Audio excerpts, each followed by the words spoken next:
Hey guys, welcome to a special edition of 6 Minutes where Lucas DeSilva and I break down the prelims to the state duels in the state of Georgia. And because Lucas and I are so good at keeping things succinct, it has been necessary to put a front onto this and cut it up into smaller clips. So you'll see one of the two classifications coming up, and jump to another one of these to see a different two classifications, and so on and so forth. Anyway, we break down each of the quads in the Georgia State duels prelims, and Lucas gives his prediction of the 8 teams that will advance to the Elite Eight and the state duels a week from now, or a little more than a week from now. Anyway, I hope you guys enjoy it, and let us know what Lucas got right, what he got wrong, and whether you agree with us or disagree with us. It's always good to talk wrestling. You guys take care. Hope you enjoy it. Bye. All right. What do you say we jump into 1A first? Works for me. Should have figured I had 7A on top, but we can do that. Yep. All right. So let's as Lucas rearranges his papers, let's jump into 1A, and let's go with just an overall reaction to the draws. Your thoughts? I'll say this is probably the most even draw of all of them. Like, the 8 winners, in all likelihood, the 8 who make it through will be the 8 that deserve to make it, because in an odd way, it kind of worked out where if I were to have seeded these teams 1 to 16, the top 2 from each, you would probably end up getting the matchups that we did for the most part. So it was interesting how even this worked out. Yeah, I think it couldn't have worked out much better. I do think that some teams do pull a tough draw, like St. Francis in the social circle and those sorts of things. But for the most part, there's nothing egregious in 1A like we see in some of the other classifications. Yeah, no, nothing here raised my eyebrow too much. All right, so why don't we start with, what is the toughest quad of the 8 quads? I got one here, which is darts and popcorn for me, and that is the top right quarter, number 2, where your seeds in it are Temple, Shealy, Armucci, and Swainsboro. Okay. I have no clue. Well, I have a bit of a clue, but Temple's looked white hot in the past couple weeks. Shealy has been very consistent all year. Armucci's been in the kind of ranges of my top 12, and Swainsboro you could never really doubt, because they seemingly this year have randomly pulled halfway decent results out of their behind. Yeah, so I agree with you. Temple has looked really good. They beat a good Pepperell squad in their area. So, but as a result, they do pull, some good teams in that situation. And just to throw to Georgia Grappler, and I'm going to do that a couple times here. Georgia Grappler, this is their only bracket where they have the number 3, which is Armucci, making its way through and beating and moving on to the Elite Eight. Do you agree with that, or are you going to stick with the white hot Temple? It's tough for me, because I really like what we're seeing at a Temple, and their coaching staff, obviously, it's a big bonus, and I wonder if this is him understanding how to get guys to peak at the right time, and they're just peaking at the right time. But I'm gonna give Armucci the edge. I need to see Temple do it again, because there's a couple instances where I wonder if some of these area duels were an anomaly. Okay. All right. So All right. I don't make predictions, but I probably would disagree with you in that situation. But you know what? I think No, it's going to be a good area. Definitely a yep, good quad to watch. yep. All right, so let's jump to the area champions for each of the quads. So we'll go to the Area 1 champ, which has East Lawrence versus Mount Zion Carroll, Crawford County, and a very tough Dade County, which took second in Area 7. What do you see there? Okay, I see how you're doing this. I really like Dade. I think that they are walking in as the favorites to East Lawrence. As East Lawrence is one of the teams that Georgia Grappler and I have disagreed on all year. I haven't seen too many results out of East Lawrence that really made me kind of perk my ears. So I don't necessarily say that they necessarily look at them better, but I would say that I'm not as strong on East Lawrence in the sense of though that Dade has been in my top 10, I want to say the entire season. So I would give my edge to Dade, but I wouldn't be too surprised if in the final East Lawrence home mat advantage, they move on to the 8. Yeah, so Georgia Grappler has Dade County as well. So you guys are at least in agreement as it relates to that. So in Area 2, you got Montgomery County, which is right around the corner from where you are at the moment. Yes, it is. Pepperell, which is a surprise runner-up, right? Coosa Yes. and Irwin County, which won Area 2. Um, is this another area or is this another quad where you see a runner-up in Pepperell making its way through, or are you going to stick with somebody else? Maybe the champ, Irwin County. I'm gonna go with Pepperell over Irwin in the final.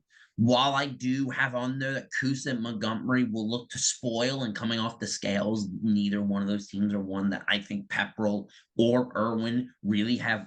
They can't afford to overlook. While Irwin won their region, they didn't look unbeatable, and Pepperell's coming off a loss to Temple. So I don't think either one of those teams can come into the first round kind of expecting just to be anointed, win, and move on. I think they need to be ready to wrestle come the first whistle. If they do that, it should be Pepperell and Irwin, and I give Pepperell the edge. All right. The Area 3 champions, which is Scriven County, hosts Mount Bethel Christian, Jasper County, and a tough Oglethorpe County. What does that one look like for you? Are we leaning towards Scriven? I know Scriven and Oglethorpe were both in your top 10. Yes, they were. They both have been in my top 10, and I will admit I like Scriven in this one. I think they match up with Oglethorpe real well, but I wouldn't be surprised if Oglethorpe and Coach Stoudemire and the crew if they can get the result the other way. It wouldn't shock me one bit. Oglethorpe is a very solid program, just as Scriven is. So this is going to be a really fun duel to watch for a spot in the like. This is the type of duel meet that the stakes on the line feel correct. That this duel meet has some real weight to it. All right. Your Area 4 champions are Social Circle, the Redskins, your number one team in 1A. They have Athens Christian, which shouldn't pose a problem. And they get the winners of Bryan County and St. Francis. St. Francis is a good squad, but probably not anywhere close to Social Circle. Am I right? No, yeah, you're correct. All shout out to St. Francis, obviously a program that's been in my top 10. I believe they're in the 7th spot right now, but they're more of a traditional team. And this is duels, and this is Social Circle, who I believe has a very good opportunity to make a run at a state title. I don't see anyone really posing a threat to the Redskins in Social Circle. Social Circle would move on pretty comfortably, in my opinion. All right. So your Area 6 champions are Mount Pisgah, who looked really good in taking Area 6 over St. Francis. They get McIntosh County Academy. And then on the top side, an intriguing duel between Elbert County and Lamar County. First, is there any doubt that it's going to be Pisgah? And number two, in that Elbert Lamar, what do you think? One, there's no doubt that it will be Pisgah. It's going to be Pisgah. But when it comes to Elbert and Lamar of who will get to challenge them, They match up really interestingly with each other. I give Lamar a slight edge just because of the way they match up, but then I see Pisgah winning over Lamar, even though I wouldn't be surprised if the Blue Devils of Albert make a run and get to the final. But Mount Pisgah has looked incredible these past couple weeks. So All right. I'd be very surprised if we saw a different result than Mount Pisgah moving on. Area 7 champions, Tryon looked really good. Beat Dade County and Armucci within Area 7. They get Charlton County first in their quad, with the winner getting Heard County or Dublin. Is it the same in that there's really not going to be much of a challenge for Tryon in this quad, and they should advance? Yeah, I just think that Dublin wrestled tough at area, like they did. They look good, but this is Tryon. This is one of the top 3 teams in all of 1A. This is a team that really has an opportunity to try and make a run here at a state title. I don't see Dublin, Herd, or anybody really coming out of that quad posing a threat to the Tryon Bulldogs. And in Area 8, your champions were Commerce. They get Washington Wilkes. On the top side, you got Mount Vernon and ECI. Again, I think it sounds like a broken record, but at least on paper, it looks like Commerce is the team to beat by far. Yeah, and it's interesting because Commerce of the Fab Four in 1A, Commerce is the most shanky at points. So at points, like I said, they're the most vulnerable. I like the word shanky. But like, I think if someone is looking to get into the top 4 of 1A this year, I think Commerce is the weak link, even though they are also a great program. But they drew a not very great quad. So I think that they'll get through very comfortably to make the 8. All right. So that would be your top 8 in 1A. And we're not going to jump ahead and project seeds or anything along those lines. That's putting the cart before the horse. So I think that I think you're right in that 1A was kind of separated pretty well. And we should get a pretty good Elite 8 bracket from these teams. Your biggest surprise or biggest, maybe I would say, might be Armucci, or I mean Pepperell. I don't know who is that one team that might be on the outside that could break through their way through before we go to 2A. I will say it is Armucci coming in as a 3 seed. I think that they're the best 3 in the entire bracket. But in the grand scheme of things, Armucci's been in the top 10 all year, or they've been in that range. So I don't know if that really, I think it's tough to call them. I think really the upset would be Temple continuing this run that they're on. I think if Temple were to knock off Swainsboro and then defeat Armucci or Shealy and get themselves to the Elite 8 for the first time in I don't know how many years, it would be, they'd be on a Cinderella type of run because no one expected this coming out of Temple at the start of the year. We new system. We thought that it would take a year or 2 for things to really adjust, but they have come in, and at least at the end of the season, they've really put it together. And I'm excited to see what that crew has for an Armucci or a Shealy team, or even a Swainsboro, who we've seen wrestle tough throughout the season, even though I do think Temple will handle them in the first round. All right, let's jump to 2A. And I think the thing looking from the outside looking in is how is like Area 8 with Fannin County and Banks County, and who were they going to get in this next round? Was there anything else that kind of stood out to you? Yes, and it's some of these regions were so lackluster with the way that they've wrestled throughout the season that there are certain quads that because of that, it caused situations where there are 4 teams where it's like, ooh, none of them have even been even close to my. There's one region that I believe the highest the team was ranked in my rankings at one point throughout the year was 15th. So I really don't know who's going to come out of that quad. Right. But directly opposed to that, you have in low right quarter number one, you have arguably one of the toughest duels in the entire sectional duel round across the state. So it's a very interesting draw. All right. And so would you say that that is the toughest quad as a whole? Yeah, it's Tombs and Banks. I mean, yeah, like there's a couple other ones where it's like, ooh, these three teams are all pretty interesting, but no, these are two top five teams in the classification. I think that would probably be the toughest. Okay. All right. I mean, I agree with you. I mean, I don't know how good, West Side is or Washington are, but certainly that potential matchup between Banks and Tombs for a spot in the Elite Eight is going to be tough and is going to eliminate a team that could be one of the top 8 teams. I mean, honestly. For sure. Yeah. All right. So let's jump to the Area 1 champs, which were Cook, and in their quad, they've got Rutland, Model, Columbia, and Cook. And I mean, I don't know. You've been high on Cook all year, and I think that this past week just kind of cemented that they look like an Elite Eight team.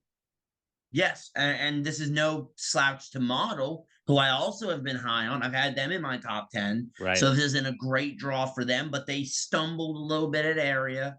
Didn't really wrestle as good as I thought they would, actually. But they got Rockmart in their area. That's tough. I'm talking in the way that they wrestled, not in placement. Okay. I thought there would have been a couple matches that were closer, and even a couple matches where I thought they might even pull the win that just didn't go their way. Got it. So I knew Rockman was going to blow them out. That's not the discussion. It was how close could they keep it so that they came into this quad with at least some momentum. All right. In my opinion, it did the exact opposite. So I have Cook beating them. It'll be close. I'm not saying Cook steamrolls them, but I have Cook making the Elite Eight. All right. And that's different than Georgia Grappler, who has Model making the Elite Eight. So 2A, me and Grappler are nowhere near the same. 2A is the one class where me and him really are very different. All right. So let's go to Area 2 champs, which are Jordan. Jordan gets Murray County first, which isn't an easy team to take on first. And the top side easiest for sure is Jeff Davis and Elka. Is Area 2 like the most chaotic of all of the quads? I mean, I think you could make a case that any of those teams could advance. Yes, you can. I think there's one that's even more darts and popcorn worthy. Okay. But because I've liked Elka all year, but I also like Elka or Jeff Davis and Jordan. So I see that as well. My prediction is Elka getting through by Jordan in the final. But I think all three duels I think will be under 10 points. The two sems and the final I think will be under 10 points. So I'm not surprised if it goes the other way, but all right. You already mentioned Area 3 with Banks and Tombs, but I don't know that you made a prediction there. Are you going to, or are we just going to skip that? I'm going to. I really like Banks all year. I think that they are one of the most underrated teams in the state because of a couple events that they didn't go to or that they did go to, and maybe their lineup weren't at the right weight, but now they're at the right weight, and I'm still picking Tombs to edge them. Oh, okay. I have Tombs. It's an edge. Like I wouldn't be surprised if that was a 3-point duel. I wouldn't. You want to talk about a duel where hey, we might need criteria. It might be one of those because when I do my split, I have them splitting at 7-7 matches. So right. Area 4 champions are Glen Hills. They get Union County first, and Brantley County and Walker are up top. Is this your This is my darts and darts and popcorn? popcorn. Okay. Yep, this is my darts and popcorn. I have no clue what's going on here. So Glen Hills is an area champion. They aren't a bad outfit. Don't get it twisted, but they're not your traditional area champion. Union County has been up and down all season, and they sit in the 4, which in an odd way it might have worked out best for them being the 4. Which explain that to me. You got Walker in the 3, who's a bit more of a traditional team, but they still have some talent, and then Brantley County, who just seems to win dual meets. I have it Brantley County edging Glen, but if you tell me you have Walker beating Union, you're right. Like, I don't know. Like, this is one where I'm throwing darts and sitting back with a bucket of popcorn. Like, this is the definition of darts and popcorn is this one. Well, Georgia Grappler does have Union County. I don't know who they have. They have edging. I think they have them edging Brantley. Yeah, so that's that'll be interesting. All right. Yes. Area 5, LandmarkChristian is your champions. They get Dodge County first. Tough squad up top with Haralson County against Southwest. Who do you see marching through and booking their spot into the Elite 8 out of this group? I'm not one to pick a lot of underdogs. I'm not. Like, if you go back to our last year's predictions, I mainly stuck with 1s and a couple 2s. But I really like this Haralson side. They've looked good these past couple weeks, as has Landmark, so don't, misconstrue what I'm saying. But when I look at the possible matchups, Haralson, I think, has the highest possible point total, if in best case scenarios. So my matrix has it a 1.5 point favor in the favor of Haralson, 1.5 points. So I'm going to pick Haralson, but boy, it's close. All right. Area 6 champions are Fellowship Christian. They get Pierce County, a tough, really opening match. On the top side, you have East Jackson out of tough Area 8 and Putnam County. So who emerges out of this group where it could be maybe Pierce? I don't know. Like East Jackson is who Georgia Grappler picked. Your thoughts? I'm going to make a very bold call. I have East Jackson defeating Putnam in the first round. I think that's a close dual meet, but I do think East Jackson is the better squad. I have Pierce over Fellowship. And for the first time in my predictions, I have a 4 slot getting to the Elite 8. I have Pierce County over East Jackson. Close, but nevertheless, put me through for Pierce County. All right.